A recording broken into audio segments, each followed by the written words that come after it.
வணக்கம் மக்களே. எத்தனை மரங்கள் இருந்தாலும் மரங்களின் அரசன் என்று போற்றப்படுவது அரச மரமாகும். தேவலோகத்து மரம் என்றும் வர்ணிப்பார்கள்.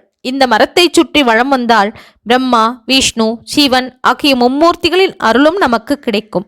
அக்னி பகவான் குதிரை வடிவம் எடுத்து ஓடி அரச மரத்தில் புகுந்து கொண்டதால் இந்த மரத்தின் குச்சிகளை ஹோமங்களுக்கு பயன்படுத்துகின்றார்கள்.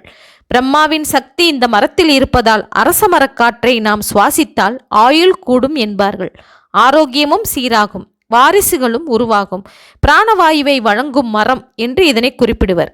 அரச இலைகளின் சலசலப்பு ஆலயமணியின் ஓசை போல் இருக்கும். அரச மரத்தடியில் விநாயக பெருமானையும் நாகராஜரையும் வைத்து வழிபடுவது வழக்கம்.